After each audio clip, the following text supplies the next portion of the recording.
हाँ, तो अभी तक जो जो प्रीवियस टॉपिक मैंने बताया था आपको, कंस्ट्रक्टर हो गया, दिस कीवर्ड हो गया, ओवरलोडिंग हो गया, कंस्ट्रक्टर ओवरलोडिंग हो गया, उसके ऊपर मैंने क्वेश्चंस आपको दिए थे, जो कि मैं फिर से एक बार पिन कर देता हूँ। जो क्वेश्चंस अभी मैं पिन किया हूँ ना ग्रुप के अंदर, वे वो सारे क्वेश्चंस हैं जिसके अंदर आपको ओवरलोडिंग, कंस्ट्रक्टर ओवरलोडिंग इनिशियलाइज करना पड़ेगा, दिस कीवर्ड यूज करना पड़ेगा, है ना, ये सारी चीजें आपको यूज करना पड़ेगा। So this is the question which I have given guys. आप मुझे प्लीज बताइए, आप जैसे बोलेंगे हम वैसे करेंगे। आपको आप चाहते हो कि इन क्वेश्चंस के ऊपर हम थोड़ा जंप करें, इन क्वेश्चंस को सॉल्व करें, तो हम वैसे करेंगे। आप ऐसे बोलेंगे कि हमने कुछ ट्राई किया है या फिर हम ट्राई करेंगे, आप नेक्स्ट टॉपिक लो, तो मैं नेक्स्ट टॉपिक जाता हूँ। तो आप जैसे बोलेंगे हम वैसे स्टार्ट करेंगे। I wanted to listen to you, what you will prefer. Questions solve करके दूं, क्वेश्चंस को बताऊं कैसे सॉल्व करना है, आपने किसी वजह से नहीं हो पाया आपसे क्वेश्चन, या फिर नया टॉपिक पढ़ो। Hello sir. हाँ हाँ हाँ हाँ, बोलो बोलो। सर हम सॉल्व करना मतलब मैं सॉल्व करना चाह रही हूँ और फिर नहीं लगा कुछ तो आपको पूछूंगी। अच्छा, आपने कुछ ट्राई नहीं किया इसमें से अभी तक, ईश्वरी, तन्वी? सर सर किए ट्राई पर मतलब स्टार्टिंग के और बाकी है दो तीन, तो हम्म उतने भी ट्राई करना चाह रहे हैं। हम्म। फिर आपको पूछ लेंगे नहीं आया। बिल्कुल बिल्कुल, कोई प्रॉब्लम नहीं है। चलो Ishwari, are you okay with that? हाँ सर। नाश्ता, तन्वी, ओके ना? नया टॉपिक पढ़ाऊं? हाँ सर। ओके। सबसे पहले तो मैं रिवाइज कर लेता हूँ, ठीक है? किसी भी चीज़ को स्टार्ट करने से पहले हमें प्रीवियस चीज़ों को रिवाइज करना बहुत ज़रूरी होता है ना? तो अभी तक हमने क्या क्या टॉपिक देखे हुए हैं, उस टॉपिक पे थोड़ा रिवाइज कर लेते हैं, फिर आगे बढ़ते हैं, ठीक है? सबसे पहले हमने क्लासेस एंड ऑब्जेक्ट देखे, है ना? है कि नहीं सॉरी? ठीक है। Yes sir. चलिए बताइए, क्लास क्या होता है sorry? Collection of data member and member function. Very good. Class और भी किसी और डेफिनेशन से? Blueprint of object. हाँ, class is a blueprint of object, okay. और there is three types of class. Two types. Sorry, धीरे धीरे, ठीक है। क्लास क्या होता है, पहले सबसे पहले ये बताओ। Class is a blueprint of object okay, and and class is a is a collection of. Collection of data member and member function. हाँ, तो सबसे पहले आपने ये बताना है class is a blueprint of object, उसके बाद में आपने ये बताना है it is a collection of data member member function, बराबर? ठीक है ईश्वरी? ओके, चलो बताओ अभी, यस। मैं डेटा मेंबर मेंबर फंक्शन क्या होता data member is a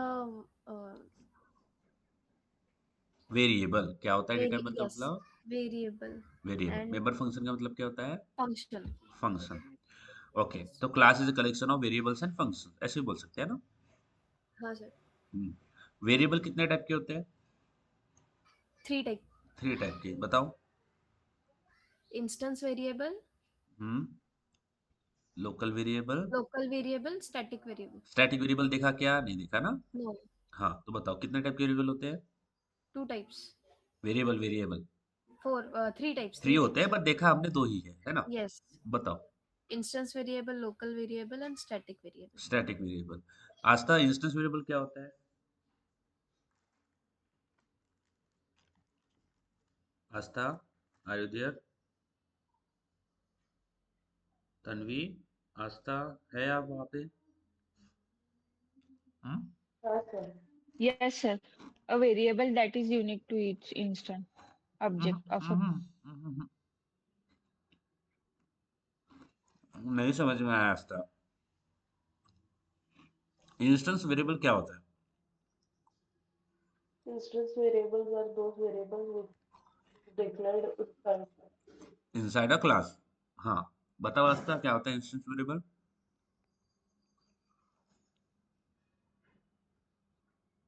Aastha, revise करना है ना? Yes, sir. बताओ ना फिर, क्या होता है instance variable? Instance variable which is declared in the class. Instance variable are those variable which is declared inside a class. बोलो। Instance variable are those variable which is declared in the class. Declared inside a class, एक और बार बोलो। instance variable are those variable which is declared declared inside the inside class. Inside a class, very good. Instance variable को और किसी और नाम से भी बोलते, नाम से भी जाना जाता है क्या Astha? Instance Yes, variable sir. Is also known as, किसी और नाम से भी जाना जाता है इंस्टेंस वेरिएबल को? हाँ सर, पर नाम याद नहीं आ रहा है। अच्छा, क्या बोलते हैं इंस्टेंस वेरिएबल को? क्लास वेरिएबल भी बोलते हैं। क्या बोलते हैं? क्लास वेरिएबल, है ना? Class variable. क्यों बोलते हैं class variable Tanvi? Instance variable is also known as class variable, why? Sir क्योंकि वो क्लास के अंदर डिक्लेयर होता है, इसलिए क्लास उसको के अंदर क्लास डिक्लेयर बोलते होता है, वेरी गुड। देखो यार, इतने तो स्मार्ट हो आप सब, you are getting better. Okay, चलो, that is all our aim, getting better every day. Okay, instance variable जो है वो क्लास के अंदर डिक्लेयर होता है, इसलिए उसको इंस्टेंस वेरिएबल जो है वो, सॉरी, उसको क्लास वेरिएबल भी हम बोलते हैं, ठीक है, that is fine. Local variable क्या होता है तन्वी बताओ?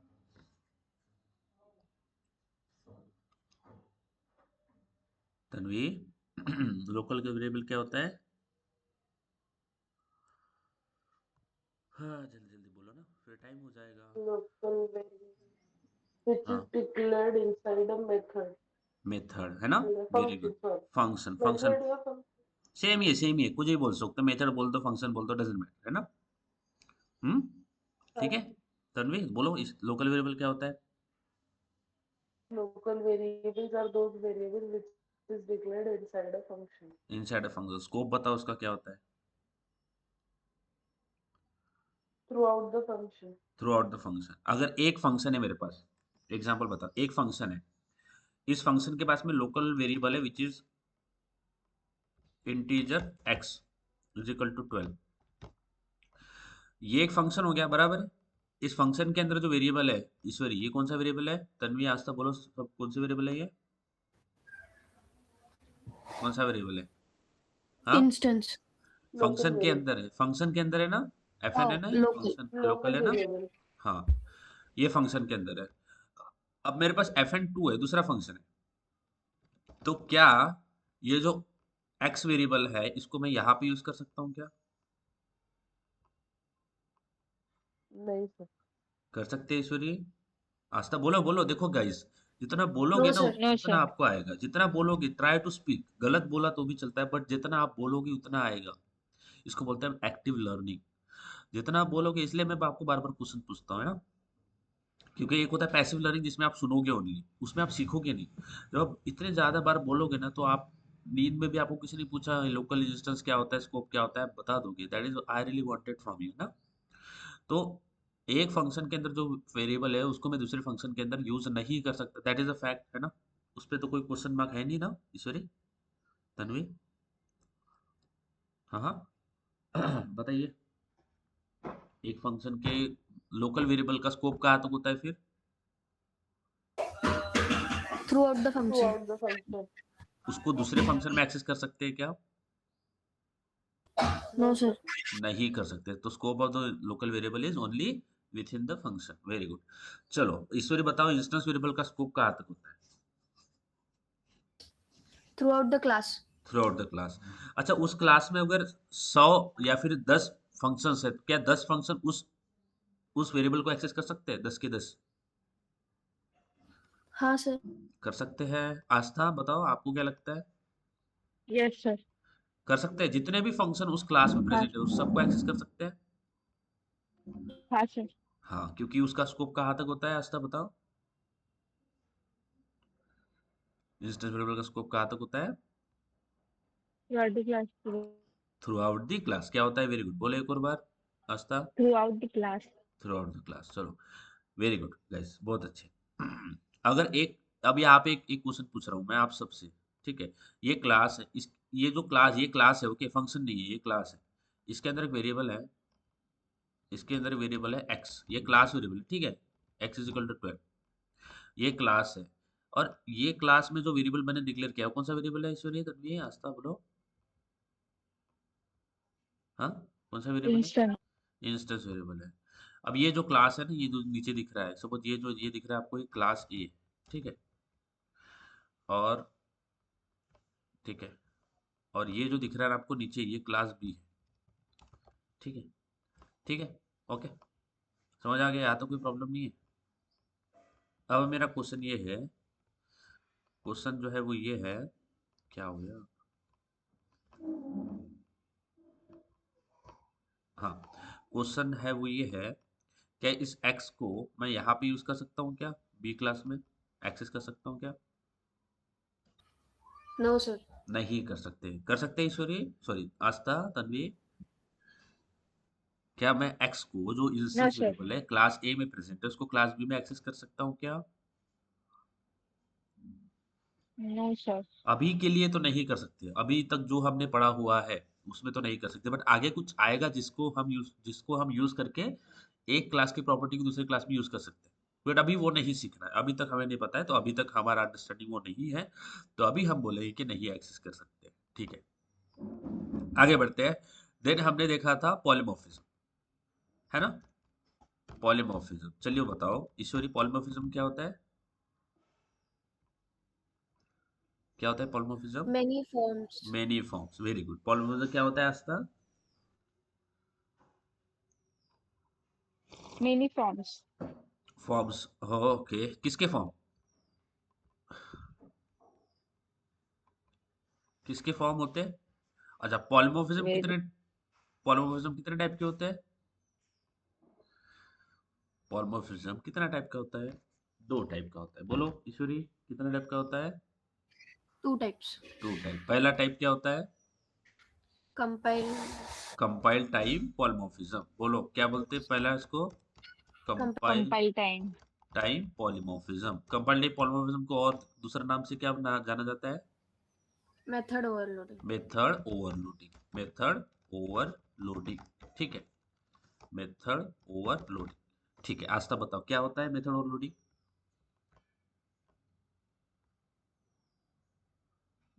गलती होगी कोई प्रॉब्लम नहीं है guys, I am not expecting right answers from you, आप जो भी बोलोगे वो मेरे लिए सही होगा, ठीक है ना? आस्था बताओ क्या होता है method overloading? Method overloading is having method having same name but different number of parameter हाँ, from very good very good, बोलो बोलो, बहुत अच्छे, बताओ। मतलब method having same name but different number of parameter। Parameter और भी कुछ चेंज हो सकता है? पैरामीटर के अलावा और भी कुछ चेंज हो सकता है? हाँ सर, डेटा टाइप। हाँ, method having same name but different number of parameter and data type. Very good, very good, ठीक है। ईश्वरी बताओ क्या होता है method overloading? Method having same name but different parameters and data type. अच्छा, method और function में डिफरेंस क्या होता है ईश्वरी? Same ही होता है सर. सेम ही होते हैं, कुछ तो होगा ना कि एक को हम मेथड बोलते हैं एक को हम फंक्शन बोलते हैं, तो कुछ तो होगा जो कि अलग अलग नाम है। Function not written inside a class, method में inside a class, present inside a class. Very good very good, बताओ ईश्वरी।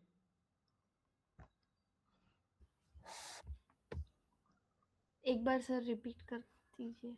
रिपीट कर दीजिए, अच्छा कर देता हूँ, पूरा नहीं करता हूँ, बट हाँ सर चलेगा. फंक्शन हम उसी को बोलते हैं जो independent of a class present होता है, ठीक है,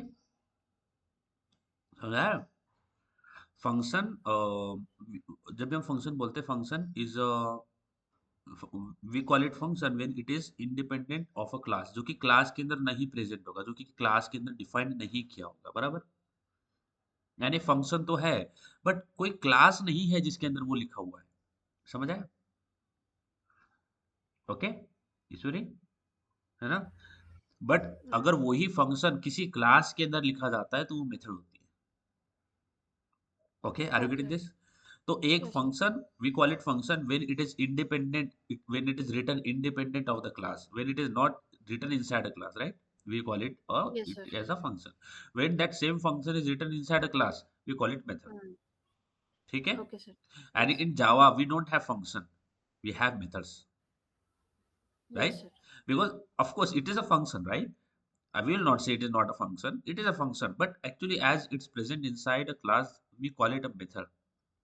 Because in Java we cannot write a single line of code without writing a class, na? है ना? क्लास इज मैंडेटरी, है ना ईश्वरी, समझ आया? हाँ सर। बताइए फिर मेथड और फंक्शन में क्या फर्क होता है? Sir, we can write function independently, but if we writing function in method, sorry, function in class, we will call it method. Very good, बहुत अच्छा बताया आपने ईश्वरी। यू हैव डिफाइंड इट बहुत ब्यूटीफुली, बहुत मेरे से अच्छा आपने बताया हुआ है, बहुत अच्छा। ठीक है, तन्वी बताओ मेथड ओवरलोडिंग क्या होता है?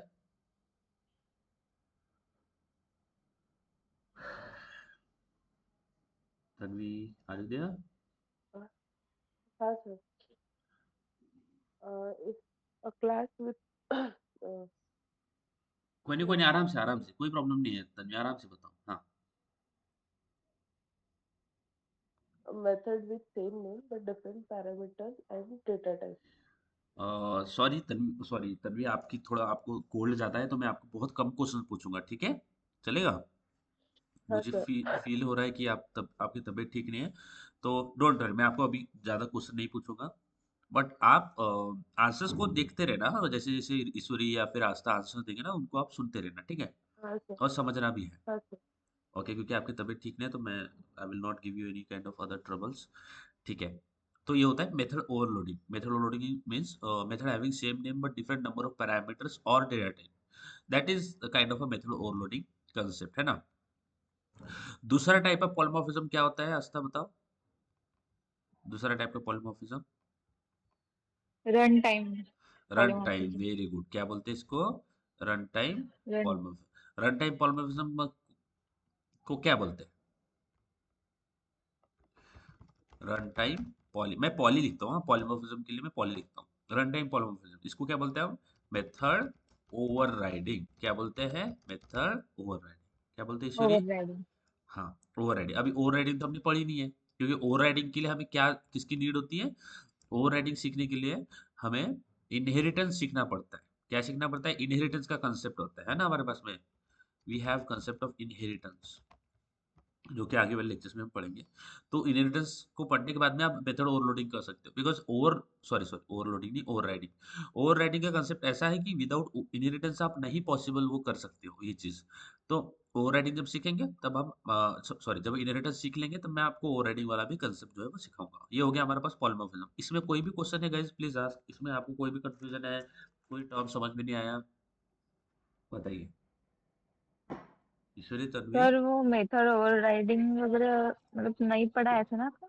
हाँ, नहीं नहीं पढ़ा, नहीं कहा अभी तक, नहीं पढ़ा है ना, ये नहीं पढ़ा है। क्योंकि मेथड ओवरराइडिंग जो है ना, उसको पढ़ने के लिए हमें इनहेरिटेंस पढ़ना पड़ता है पहले, है ना? अब इनहेरिटेंस तो हमारा हुआ नहीं, तो हम ओवरराइडिंग कैसे सीख लेंगे? तो सबसे पहले हम, जब हम इनहेरिटेंस सीख लेंगे फिर हम ओवरराइडिंग सीखेंगे। तो अभी तक हमने ओनली यही कंप्लीट किया है। क्या कंप्लीट किया है? Compile time and compile time, method method overloading. Overloading, है ना? चलो, ये हमने कंप्लीट किया है ना सूरी, आस्था? ठीक है, यहाँ तक क्लियर है? Yes sir. हाँ, ठीक है, चलो आगे बढ़ते हैं। फिर हमने बात किया था कंस्ट्रक्टर के बारे में, है ना? है ना ईश्वरी, तन्वी? हाँ, Yes चलिए sir. बताओ ईश्वरी, क्या होता है हाँ constructor? Sir. Special type of method. हाँ, क्या करता है वो? Uh, it is responsible to initialize or create an object. Very good, बहुत अच्छा। यू आर, आप बहुत स्मार्ट हो, वेरी गुड। एक और बोलो। Constructor is responsible to initialize and create an object. Create an object, constructor के बिना आपका ऑब्जेक्ट क्रिएट नहीं हो सकता, that is not possible. Okay guys, that is really not possible to like create an instance of a class without constructor, ठीक है? हम constructor के ऊपर ही आज थोड़ा more discussion, more about constructor के बारे में बात करेंगे, तो यही हमारा टॉपिक होगा। नया टॉपिक मैं स्टार्ट कर सकता हूँ, बट आई थिंक कि मोर अबाउट कंस्ट्रक्टर हमें जानने की जरूरत बहुत अच्छी से, अगर हम समझ जाएंगे तो ये क्लास जो है वो उसका एम सक्सेसफुल होगा। कंस्ट्रक्टर के बारे में आपको सारी जानकारी आज मिलेगी, तो हम कंस्ट्रक्टर को डिटेल में जाके और मोर अबाउट कंस्ट्रक्टर जो है वो आप पढ़ेंगे आज, ठीक है? तो गाइज देखो, दो चीजें होती है, तो यहाँ से हमारा टॉपिक जो है वो स्टार्ट होता है। तो कंस्ट्रक्टर क्या होता है Aastha, what is constructor? Constructor is one that constructor is a special type of method, बोलो। type of method that is responsible to create an object. Create an object, okay very good. एक और बार बोलो आस्था। Constructor is a special type of method that is responsible for the create an object. Create और initialise, initialise और create, initialise का मतलब ही create होता है, ठीक है। चलो वेरी गुड। अब हम बात करते हैं कंस्ट्रक्टर ओवरलोडिंग की। बताइए आस्था, कंस्ट्रक्टर ओवरलोडिंग क्या होता है?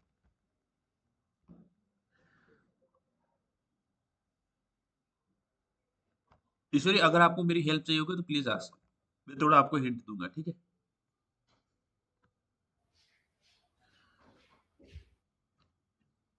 आप पहले ट्राई करो, खुद से गलती करो। सर मुझे भाई पूछा। हाँ हाँ, ईश्वरी आप बताओ क्या होता है constructor overloading?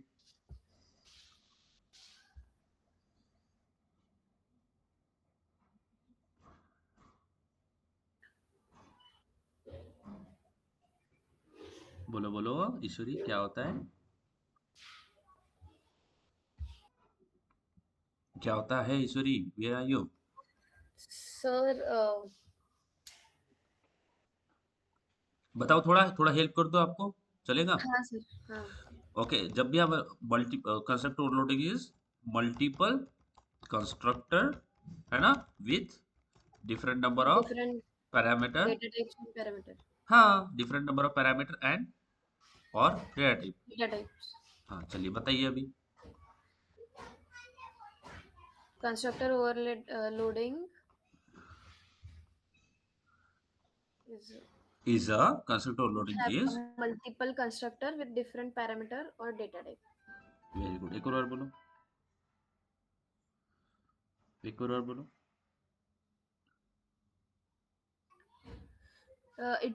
It have a multiple constructor with different parameter or data.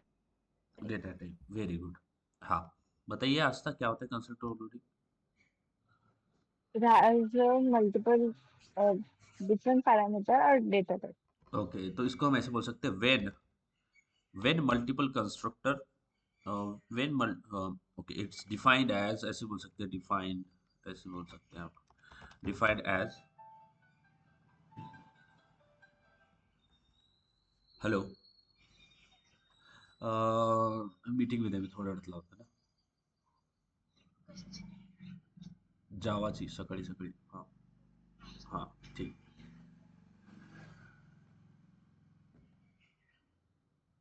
ठीक है।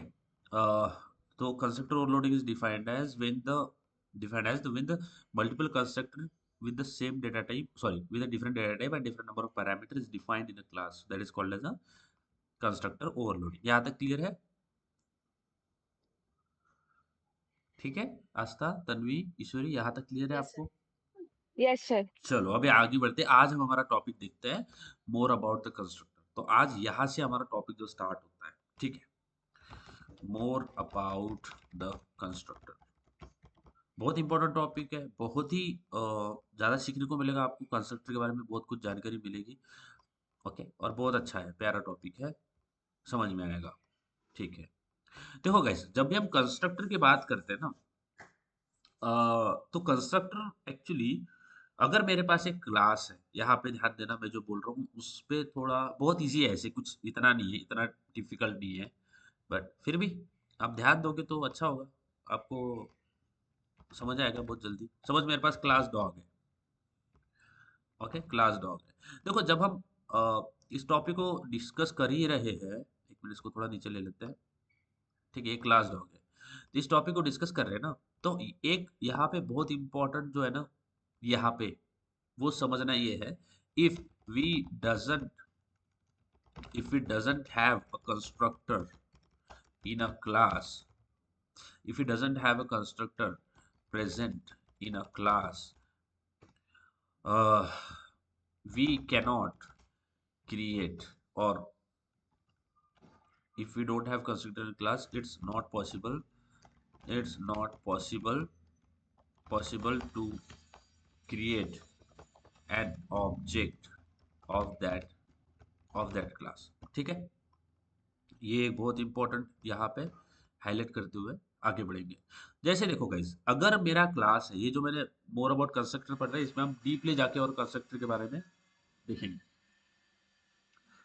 तो कंस्ट्रक्टर का सीन ये होता है कि अगर किसी क्लास में कंस्ट्रक्टर प्रेजेंट नहीं होता है, कंस्ट्रक्टर हमें हमें बात पता है दो टाइप के होते हैं, एक होता है डिफॉल्ट कंस्ट्रक्टर, एक होता है पैरामीटर्स कंस्ट्रक्टर।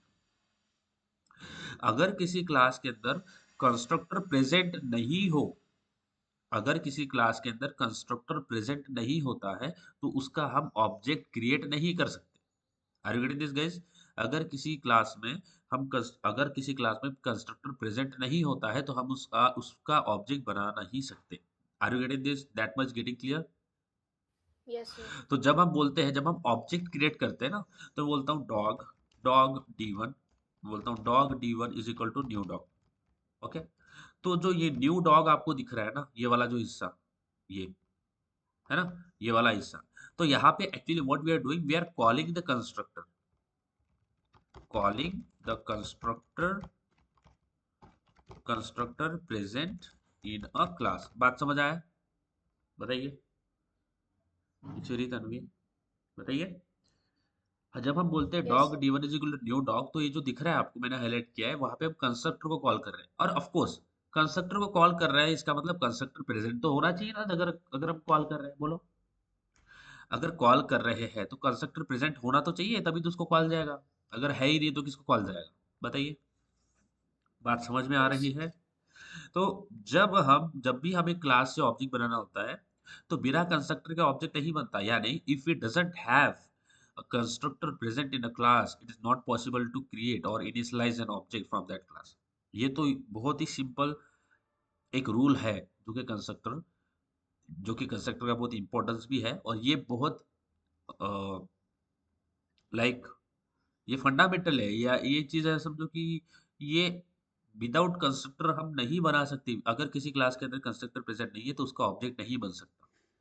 ये बात समझ में आ गया यहाँ तक? That is clear? बताइए। हाँ Yes, हाँ, sir.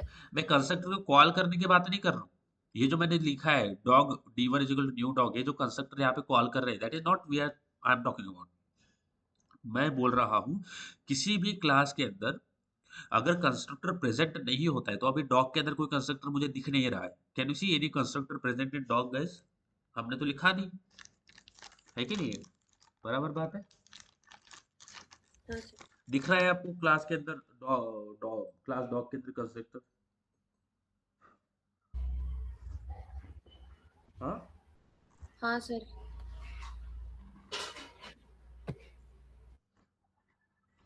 आस्था, तन्वी, ऐश्वर्या, आपका ध्यान मेरे तरफ है ना पूरा? Yes sir. हाँ sir.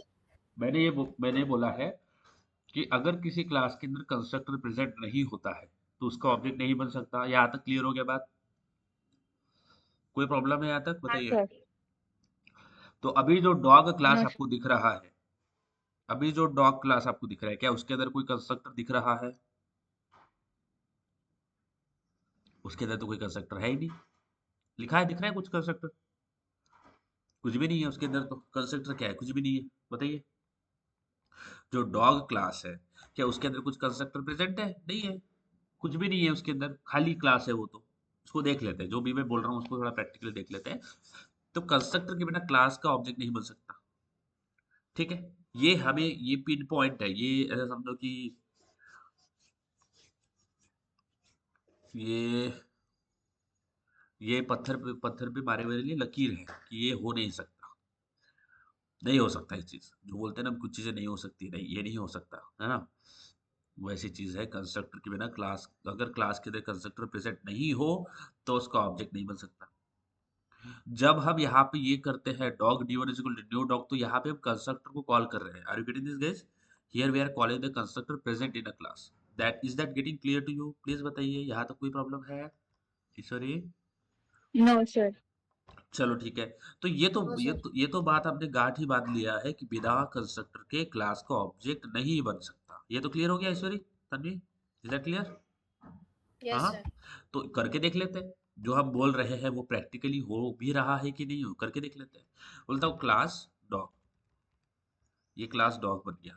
इस क्लास डॉग के अंदर हम कुछ प्रॉपर्टीज रखते हैं, जैसे इंटीजर एज, है ना, then integer sorry string colour, है ना, एंड देन स्ट्रिंग नेम। तो मैं इतने ही पैरामीटर लेता हूँ गाइस, प्रॉपर्टीज आप ज़्यादा भी ले सकते हो, मैं समझाने के लिए। ठीक है, अब क्या करते हैं, ओके फाइन, अब गेटर सेटर लिख लेते हैं। ठीक है, तो let's say void set set info। ईश्वरी कौन सा फंक्शन, कौन सा टाइप का फंक्शन है ये? हाँ, No return type. No return type with क्या है, विथ क्या है Ishwari? No return type with Parameter. Parameter. कौन सा फंक्शन है आस्था?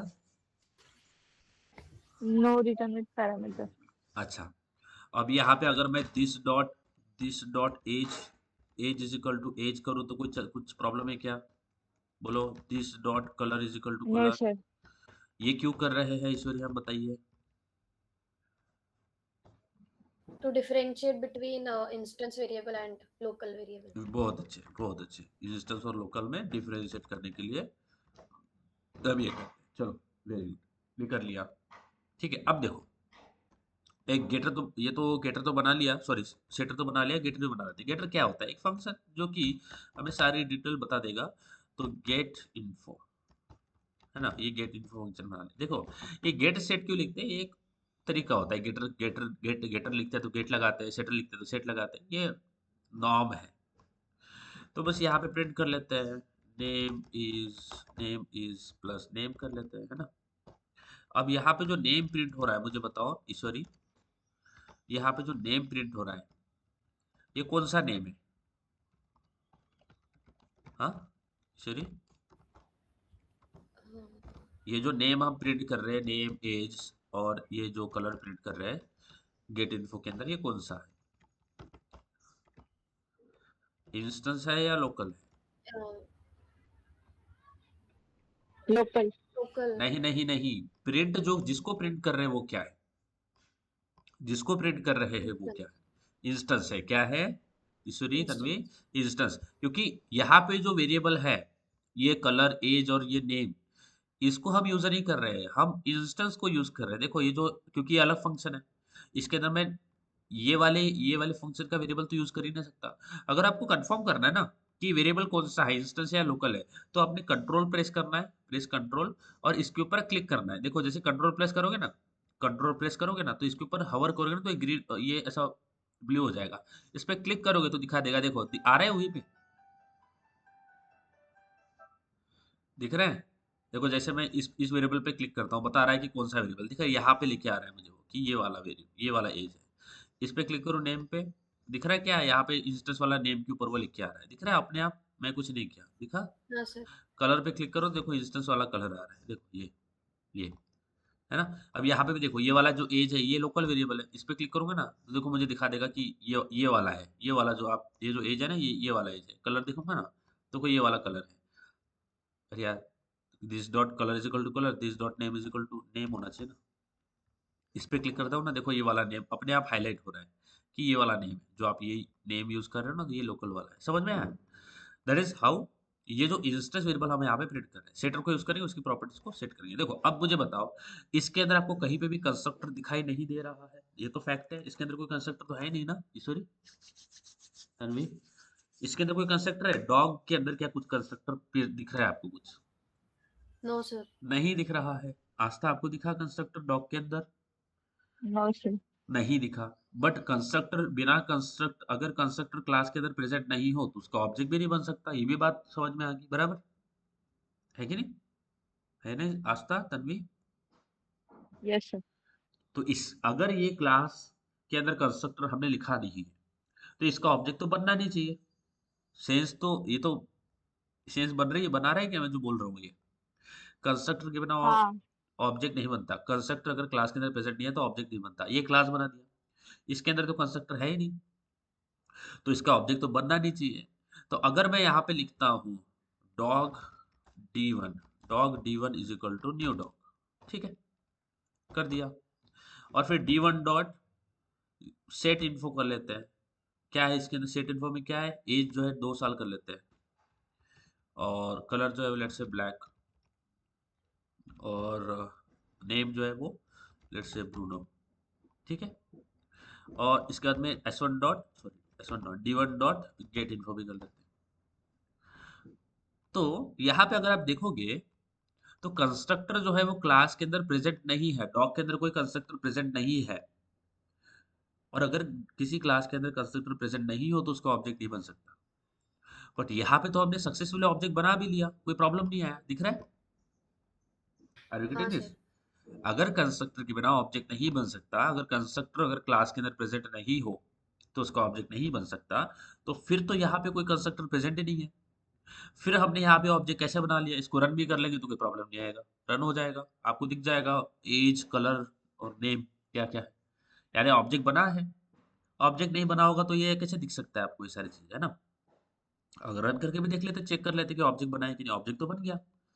फिर मैंने जो आपको बात बताया कि बिना कंस्ट्रक्टर के आपको ऑब्जेक्ट बनता नहीं है। अगर क्लास के अंदर कंस्ट्रक्टर नहीं है तो ऑब्जेक्ट बनता नहीं है, तो फिर तो ये तो बन दिख रहा है हमें, बन गया है, तो फिर हमने कंस्ट्रक्टर तो लिखा नहीं, यानी ये जो लाइन मैंने बोली ये तो गलत हो गई कि बिना कंस्ट्रक्टर के ऑब्जेक्ट नहीं बनता। एक्चुअली गाइज रिकमेंडेड होता है कि, यानी रिकमेंडेड नहीं, ये होता ही है कि अगर क्लास के अंदर कंस्ट्रक्टर प्रेजेंट नहीं हो तो उसका ऑब्जेक्ट नहीं बन सकता। बट एक्चुअली पता पता है क्या होता है, अगर हमने if we have not defined if we have not defined the constructor in a class, अगर हम किसी क्लास के अंदर कंस्ट्रक्टर नहीं बनाते हैं, जो कि अभी हमने किया है, if we have not defined the constructor in a class, तो होता क्या है, जब हम प्रोग्राम को रन करते हैं, जब हम अपना जावा प्रोग्राम रन करते हैं, तो एक होता है हमें पता है, एक होता है कंपाइल टाइम, एक होता है रन टाइम। कंपाइल टाइम यानी कोड को कंपाइल किया जाता है, उसके अंदर कुछ एरर वगैरह है कि नहीं वो देखा जाता है। एक होता है रन टाइम जो कि जेवीएम करता है। तो पता है जब रन टाइम में चलता है ना हमारा कोड, हमने प्रोग्राम रन किया, वो रन टाइम में जाएगा, सबसे पहले कंपाइल टाइम में जाएगा, फिर रन टाइम में जाएगा। जैसे ही रन टाइम में जाएगा ना, अगर हमने हमारे क्लास में कंस्ट्रक्टर नहीं लिखा है और हम प्रोग्राम को रन करेंगे, तो जब हमारा प्रोग्राम रन टाइम में जाएगा ना, तो जावा ऑटोमेटिकली ऑटोमेटिकली एक डिफॉल्ट कंस्ट्रक्टर जनरेट करता है। क्या करता है? डिफॉल्ट कंस्ट्रक्टर जनरेट करता है, कंस्ट्रक्टर जनरेट करता है। समझ में आ रहा है? बताइए गैस, बोलिए ईश्वरी, तन्वी। अगर हमने क्लास के अंदर कंस्ट्रक्टर नहीं लिखा है, तो जैसे हमारा प्रोग्राम रन होगा ना, तो ऑटोमेटिकली जावा एक डिफॉल्ट कंस्ट्रक्टर उसके अंदर जनरेट करेगा। बात क्लियर हो रहा है क्या? बताइए। Yes sir. अरे यस हमने सर। हमने नहीं लिखा, बट जब आप रन करोगे ना, तो ऑटोमेटिकली उस क्लास के अंदर एक डिफॉल्ट कंस्ट्रक्टर जनरेट हो जाएगा। ओके, ऑटोमेटिकली उस क्लास के अंदर एक डिफॉल्ट कंस्ट्रक्टर जनरेट हो जाएगा, और फिर वो डिफॉल्ट कंस्ट्रक्टर प्रेजेंट होगा सर आपके क्लास के अंदर। हाँ हाँ, बोलो बोलो। हाँ सर फिर डिफॉल्ट कंस्ट्रक्टर मतलब इंस्टॉल होता है, मतलब आता है वहां पे, तो फिर कंस्ट्रक्टर लिखते क्यों है हम? हाँ हाँ हाँ, वेरी गुड वेरी गुड। क्योंकि कभी कभी हमें नीड होता है कि जब हम, क्योंकि कंस्ट्रक्टर करता है क्या, इनिशियलाइज करता है ऑब्जेक्ट को, बराबर है, इनिशियलाइज करता है ना, हाँ है कि सर। नहीं? बट हम कभी कभी चाहते हैं कि जैसे ऑब्जेक्ट इनिशियलाइज हो रहा है, उसी उसी टाइम पे उसकी प्रॉपर्टीज भी इनिशियलाइज हो जाए। Are you getting this? हाँ सर। जैसे ऑब्जेक्ट इनिशियलाइज हो रहा है, जिस टाइम पे ऑब्जेक्ट इनिशियलाइज हो रहा है उसी टाइम पे उसकी अंदर की प्रॉपर्टीज भी इनिशियलाइज हो जाए, तो उसके लिए हम क्या यूज करते हैं? पैरामीटराइज कंस्ट्रक्टर, बराबर है, लिखते हैं हाँ पैरामीटराइज सर। कंस्ट्रक्टर, है ना। तो अगर हमें क्लास, जब हमारा ऑब्जेक्ट इनिशियलाइज हो रहा है उसी समय हमें ऑब्जेक्ट की प्रॉपर्टीज को भी इनिशियलाइज करना है, तो फिर पैरामीटराइज कंस्ट्रक्टर लिखते हैं। बट अगर ओनली आपको ऑब्जेक्ट बनाना है, आप फिर बाद में गेटर सेटर यूज करके आपको प्रॉपर्टी सेट करोगे, गिट करोगे, तो फिर कंस्ट्रक्टर को लिखने की जरूरत नहीं है। बट कंस्ट्रक्टर होता है, ये बहुत जरूरी है समझना, क्योंकि आगे जाके कंस्ट्रक्टर चेनिंग आपको पढ़ना है। तो कंस्ट्रक्टर चेनिंग पढ़ने के लिए आपको ये कंसेप्ट आना चाहिए, समझना चाहिए। मैंडेटरी नहीं है, अगर आपको ओनली ऑब्जेक्ट बनाना है मत लिखो कंस्ट्रक्टर, बट ये हमें समझना बहुत जरूरी होता है कि अगर हम कंस्ट्रक्टर नहीं भी लिखते हैं क्लास के अंदर, फिर भी जावा अपने आप एक डिफॉल्ट कंस्ट्रक्टर जनरेट करता है to create initialize that object. बताइए, बात समझ आ रहा है? ईश्वरी, आस्था, बात समझ आ रहा है? हाँ तो सर। हमने लिखा तो नहीं है यहाँ पे कंस्ट्रक्टर, बट जब हमारा प्रोग्राम एग्जीक्यूट होगा, रन होगा ना, तो अपने आप इस क्लास के अंदर एक कंस्ट्रक्टर आपको दिखेगा। और जो कंस्ट्रक्टर जनरेट होता है वो कौन सा होता है? डिफॉल्ट कंस्ट्रक्टर जनरेट होता है। कौन सा होता है गाइस? डिफॉल्ट कंस्ट्रक्टर बताइए, डिफॉल्ट कंस्ट्रक्टर का मतलब क्या डिफॉल्ट होता फंक्शन। है? हाँ, डिफॉल्ट कंस्ट्रक्टर का मतलब क्या होता है आस्था बताओ? कंस्ट्रक्टर विथ नो पैरामीटर, बोलो क्या होता है? Constructor with no parameter. हाँ, जिसके अंदर कोई पैरामीटर नहीं होगा। डिफॉल्ट कंस्ट्रक्टर क्या होता है? जिसके अंदर कोई पैरामीटर नहीं होता है। तो अगर आप कंस्ट्रक्टर नहीं लिखते हो क्लास के अंदर, तो जावा अपने आप एक कंस्ट्रक्टर को जनरेट करता है और फिर उस कंस्ट्रक्टर को कॉल जाती है। बात क्लियर हो रही है? तो जब यहाँ पे हम कॉल करते हैं, यहाँ पे किसको कॉल कर रहे हैं? क्योंकि हमारे पास कोई कंस्ट्रक्टर है ही नहीं, तो किसको कॉल जा रहा है? तो जावा रन टाइम में एक कंस्ट्रक्टर को जनरेट करेगा, डिफॉल्ट कंस्ट्रक्टर को, और फिर उस कंस्ट्रक्टर को यहाँ पे कॉल जाएगा यहाँ पे, और फिर हमारा ऑब्जेक्ट क्रिएट होगा। क्योंकि अगर हमने नहीं लिखा तो हमें करना ही, जावा अपने आप एक कंस्ट्रक्टर क्रिएट करेगा, बिकॉज विदाउट कंस्ट्रक्टर के आपका ऑब्जेक्ट नहीं बन सकता। ओके, तो अगर हम यहाँ पे कंस्ट्रक्टर डिफाइन करते हैं, लेट्स से डॉग, ये कंस्ट्रक्टर डिफाइन कर दिया, और इस डॉग के अंदर में कुछ ये, क्योंकि ये डिफॉल्ट कंस्ट्रक्टर है, मुझे चेक करना है कि एक्चुअली कंस्ट्रक्टर कॉल हो रहा है नहीं हो रहा है, तो मैंने एक डॉग कंस्ट्रक्टर बना लिया। अभी डिफॉल्ट कंस्ट्रक्टर है, अभी हमने लिख दिया कंस्ट्रक्टर, तो अभी वो अपने आप जनरेट नहीं करेगा, क्योंकि आपने अभी लिख रखा है। तो अभी जब नहीं लिखा है तभी वो जनरेट करता है, लिखा है तो जनरेट नहीं करता। इसके अंदर मैं एक लाइन लिख लेता हूँ, default constructor in a class dog. बात समझ आ गया? ठीक है, तो अभी मैंने लिख रखा है क्लास डॉग के अंदर कंस्ट्रक्टर, तो अभी वो जनरेट नहीं होगा। तो जब हम नीचे से अभी कॉल करेंगे ना, ये जो नीचे से हम कॉल कर रहे हैं न्यू डॉग, ये, तो अभी इस कंस्ट्रक्टर को कॉल जाएगा, और ये कंस्ट्रक्टर के अंदर जो हमने लिखा है, अगर हमें कंस्ट्रक्टर के अंदर भी कुछ काम करवाना है, जैसे आस्था ने पूछा कि अगर जनरेट कर देता है जावा तो हम क्यों लिखते हैं कंस्ट्रक्टर, अगर मुझे इस कंस्ट्रक्टर के अंदर भी कुछ चीजें इंप्लीमेंट करना है, तो फिर मैं कंस्ट्रक्टर लिखूंगा और उसके अंदर जो मुझे इंप्लीमेंट करना है वो मैं कर सकता हूँ। तो अभी मैंने यहाँ पे सिंपल इंप्लीमेंट किया है, default constructor in the class dog. अगर इसको रन करें तो कंस्ट्रक्टर कॉल होगा, बट उसके अंदर मुझे जो चीजें करवाना है, मैं इस यहाँ पे कर सकता हूँ। देखो सबसे पहले क्या दिख रहा है आपको? Default constructor in a class dog दिखा, क्योंकि जब जैसे ही ऑब्जेक्ट बनेगा तो कंस्ट्रक्टर कॉल होता है, बराबर है? कंस्ट्रक्टर ही तो ऑब्जेक्ट को क्रिएट करता है, तो सबसे पहले कंस्ट्रक्टर कॉल हुआ, दिख रहा है यहाँ पे default constructor in a class dog. फिर मैंने सेटर से प्रॉपर्टी सेट किया, फिर गेट किया, तो यहाँ पे ये दिख रहा है। बात समझ आ रहा है ईश्वरी, तन्वी, आस्था, बताइए? हाँ सर। Yes constructor sir. के बिना ऑब्जेक्ट नहीं, ये बात ध्यान में रखना, कंस्ट्रक्टर के बिना ऑब्जेक्ट नहीं बनता है। बट अगर हम कंस्ट्रक्टर क्लास के अंदर नहीं लिखते हैं, तो जावा अपने आप रन टाइम में एक कंस्ट्रक्टर को जनरेट करता है, और वो कंस्ट्रक्टर होता है डिफॉल्ट कंस्ट्रक्टर। ओके, अगर आपने कंस्ट्रक्टर लिखा हुआ है तो फिर जावा नहीं जनरेट करेगा खुद से, क्योंकि आपने ऑलरेडी लिख रखा है। कंस्ट्रक्टर क्यों, अगर कंस्ट्रक्टर पहले से प्रेजेंट, अगर हम नहीं लिखते हैं कंस्ट्रक्टर को क्लास के अंदर, तो वो अपने आप जनरेट हो जाएगा। तो क्यों नीड होता है कि हम कंस्ट्रक्टर लिखें? एक्चुअली मैं चाहता हूँ कि कंस्ट्रक्टर के अंदर भी कुछ लाइन ऑफ कोड एग्जीक्यूट हो, तो उस समय मैं कंस्ट्रक्टर मैन्युअली लिख के उसके अंदर कुछ कोड एग्जीक्यूट कर सकता हूँ। दूसरा, मैं ये भी चाहता हूँ कि जैसे ऑब्जेक्ट इनिशियलाइज हो रहा है, उसी समय उसकी प्रॉपर्टीज को भी इनिशियलाइज होना है, उसी समय, अलग नहीं, क्योंकि जैसे क्रिएट हो रहा है उसी समय उसकी प्रॉपर्टीज को भी इनिशियलाइज करना है, तो उस समय फिर मैं कंस्ट्रक्टर यूज करूंगा। अब उस, अगर मुझे प्रॉपर्टीज को इनिशियलाइज करना है विद द कंस्ट्रक्टर, तो फिर मैं यहाँ पे डिफॉल्ट कंस्ट्रक्टर नहीं लिखूंगा, यहाँ पे मैं पैरामीटर्स कंस्ट्रक्टर लिखूंगा। जैसे इंटीजर एज हो गया, हाँ, स्ट्रिंग जो है वो कलर हो गया, sorry string colour and string name, है ना? समझ में आ गया? यानी कंस्ट्रक्टर को यूज करके आप प्रॉपर्टीज भी इनिशियलाइज कर सकते हैं। फिर आप बोल सकते हो this dot age is equal to age, बोलो this dot colour is equal to colour, है ना? फिर this dot name is equal to name. बोलिए, बात समझ में आया?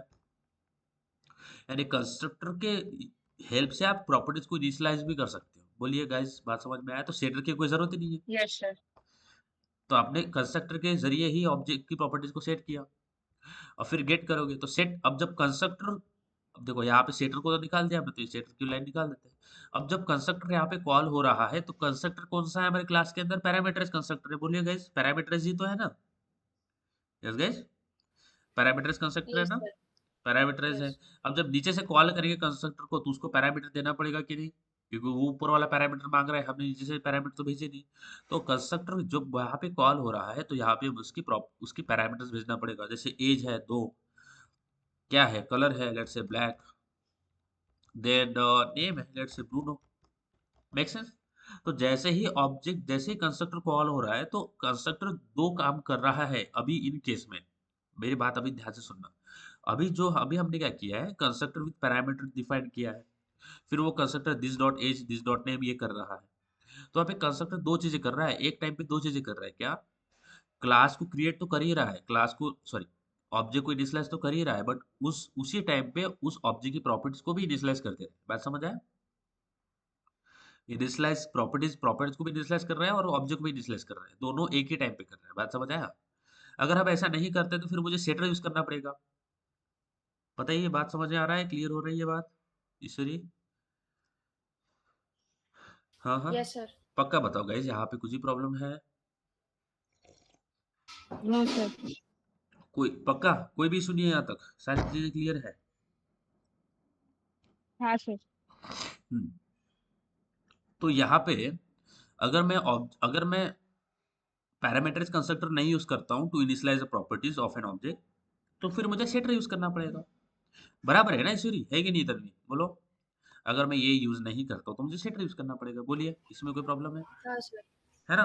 जैसे अगर मैं ये यूज नहीं, अगर मैं यहाँ पे पैरामीटर्स कंस्ट्रक्टर नहीं डालता हूँ, लेट से मैं ये कर देता हूँ और यहाँ पे void set info ये कर दिया, अगर मैं पैरामीटर्स कंस्ट्रक्टर नहीं यूज करता हूँ टू इनिशियलाइज प्रॉपर्टीज, तो फिर मुझे क्या करना पड़ेगा? नीचे से जब सबसे पहले यहाँ पे अब मुझे ये पैरामीटर भेजने की जरूरत नहीं, क्योंकि मैंने ऊपर पैरामीटर्स कंस्ट्रक्टर निकाल दिया। अब ऊपर मैंने कंस्ट्रक्टर लिखा ही नहीं है, एक्चुअली दिखेगा ही नहीं आपको, है ही नहीं, कंस्ट्रक्टर निकाल दिया, तो अपने आप डिफॉल्ट कंस्ट्रक्टर रन टाइम पे जनरेट हो जाएगा। अब यहाँ पे मैंने ऑब्जेक्ट, क्योंकि डिफॉल्ट कंस्ट्रक्टर है तो उसमें पैरामीटर नहीं चाहिए, तो फिर मैं बोलूंगा d1 डॉट सेट इन्फो, फिर मुझे टू, देन यहाँ पे ब्लैक, एंड देन यहाँ पे मुझे करना पड़ेगा ब्रूनो। समझ आ रहा है? एक तो मैं ऐसा कर सकता हूँ, एक तो सेटर यूज कर सकता हूँ, या फिर मैं पैरामीटर्स कंस्ट्रक्टर को यूज करके फिर उस ऑब्जेक्ट की प्रॉपर्टीज को सेट कर सकता हूँ। बताइए, बात समझ आया? हाँ। हम्म। हाँ Yes, सर। sir. समझ में आया? मोर अबाउट कंस्ट्रक्टर क्या यस होता सर। है? अगर कंस्ट्रक्टर के अंदर ये पूरा फाइनलाइज कर रहा हूँ मैं इसको, ठीक है? अगर कंस्ट्रक्टर के अंदर, सॉरी यार, कंस्ट्रक्टर की बोल रहा हूँ मैं, अगर क्लास के अंदर कंस्ट्रक्टर प्रेजेंट नहीं होता है तो उसका ऑब्जेक्ट बनना पॉसिबल है क्या? हाँ, बताइए। नो क्या? Sir. Can we create an instance from a class without presence of constructor in that class? Is it possible? No, sir. नहीं होता है तन्वी? No, sir. नहीं होता है। तो जब हम क्लास के अंदर कंस्ट्रक्टर नहीं लिखते हैं, तो क्या इसका मतलब उसके अंदर कंस्ट्रक्टर प्रेजेंट नहीं होता है? जब हम रहता है क्लास सर। रहता है, बट वो हम नहीं लिखते हैं, ये आपको बात समझ बहुत क्लियर होना है इसके बारे में। अगर क्लास के अंदर कंस्ट्रक्टर नहीं लिखा है हमने, तो रन टाइम पे एक कंस्ट्रक्टर अपने आप जनरेट होता है, उसको बोलते हैं डिफॉल्ट कंस्ट्रक्टर, और फिर उस कंस्ट्रक्टर को कॉल जाता है और फिर वो कंस्ट्रक्टर अपने इस ऑब्जेक्ट को क्रिएट करता है। अगर अब ये एक और क्वेश्चन आता है, मैं फाइनलाइज कर रहा हूँ इसको। एक और क्वेश्चन आता है कि अगर जनरेट कर ही रहा है जावा अपने आप रन टाइम में, तो फिर कंस्ट्रक्टर क्यों लिखना? तो कंस्ट्रक्टर लिखने के दो मेन ऑब्जेक्टिव हो सकते हैं। एक हो सकता है कि जो कंस्ट्रक्टर है उसके अंदर आपको खुद का कुछ लॉजिक इंप्लीमेंट करना है, जैसे ऑब्जेक्ट बने तो वो चीजें एग्जीक्यूट हो जाए, तो आप वो लॉजिक एक कंस्ट्रक्टर लिख के उसके अंदर कर सकते हो। डिफॉल्ट कंस्ट्रक्टर लिख सकते हो, उसके अंदर अपना लॉजिक लिख सकते हो। दूसरा ये हो सकता है यूज केस ऑब्जेक्टिव, कि आपको जैसा ही आपका ऑब्जेक्ट क्रिएट हो रहा है, इनिशियलाइज हो रहा है, उसी समय आपको उसकी प्रॉपर्टीज को भी इनिशियलाइज करना है। तो आप एक पैरामीटर्स कंस्ट्रक्टर लिखोगे, फिर उस पैरामीटर्स कंस्ट्रक्टर का यूज करके आप अपने पैरामीटर पास करके इंस्टेंस वेरिएबल की वैल्यूज को सेट करोगे। बात समझ आया? तो दो ऑब्जेक्टिव होते हैं, एक तो to implement your own logic inside a constructor, you need to write a constructor, then you need to initialize a variables for that particular object. At a time of at a time of initialization of that object, you can also create a parameters constructor and initialize the variables. बताइए, make sense? Yes, sir.